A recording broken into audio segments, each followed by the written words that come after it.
Israel Police System Organization. So kilalang kilala natin ngayon ng Israel dahil sa conflict nila with Palestine. Pero ngayon, mag-focus lang muna tayo sa kanilang police system organization. So the civilian police force of the Israel is called as Mishteret Israel. Arabic translation siya ng Israel Police. Their duties is to include crime fighting, traffic control, maintaining public safety, pati na counter-terrorism. So the Israel Police is a professional force with civil guard volunteers who contribute time to assist officers in their own communities. So the police are divided into the following divisional groups. Bali merong 4 just like in the Philippines. The first one is Headquarters Unit. It covers internal relations, legal counsel, immigration control, audit and accounts, economic crimes, public complaints, disciplinary courts, service administration, safety, appeals, controller, and spokesperson. Sa pangalawa doon ay yung department. Ang under naman ng department ay ang human resources, investigation and intelligence, logistics support, organization and planning, traffic, patrol, security and community and civil guard. Tapos sa regional district, meron namang 6. Una, Central District, Southern District, Northern District, Judea and Samaria District, Tel Aviv District, and Jerusalem District. So sa operational units, sa Pilipinas meron tayong 12. Pero pagdating sa Israel, meron lang silang 3. So MAGAV, also known as the Border Police. The combat arm of the police mainly serves in unquiet areas. The borders, the West Bank, and the rural countryside. So nakapost sila sa paligid ng Israel o tinatawag na borders.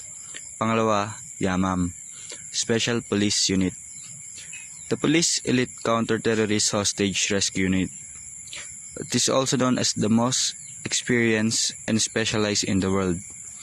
So sikat sila. Kilala sila sa buong mundo bilang highly trained police personnels. May ihalulad natin sila sa Special Action Force or the SAF, which is operational units ng Pilipinas.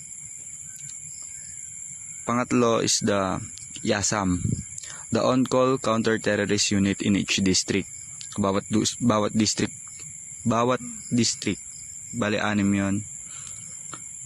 Meron silang kanya-kanyang YASAM. Originally started as riot police who were called upon to assist with counter-terrorist operation. The YASAM has sub-unit of rapid response motorcycle units. So bali sila yung parang one call away na police unit ng Israel. Pagdating sa ranking system, wala yung mga old or new gaya nung sa Pilipinas. Merong mga old ranking system, meron new ranking system. Meron lang sila ay yung English equivalent dahil ang ranking system ng Israel ay based on their national language na Arabic. So tulad sa Pilipinas, pagdating sa officers ng police, meron silang Sham. Ang pinakamataas ay tinatawag na Rav Nitzab or Commissioner. Dito tulad sa atin na General, Director General. Ang pinakamababa naman na lang sa officer ay yung Mefakeh Mishne or Sub-Inspector. Meron din silang inspector which is pangalawa sa pinakamababa pagdating sa officer. Yun naman yung pinakamababa sa Pilipinas, inspector. Pagdating sa enlisted, meron silang Sham. Unlike sa Pilipinas na 7 lang yung sa atin mas konti. So pag nagpa-enlist ka bilang police officer ng police enlisted ng Israel, mag-uumpisa ka sa rango na shatter o constable. Then lance corporal, sergeant. Ang lowest rank sa kanila ay shatter. Pero dito sa atin sa Pilipinas, PO1, Police Officer 1 o kilala sa new system bilang patrolman or patrolwoman.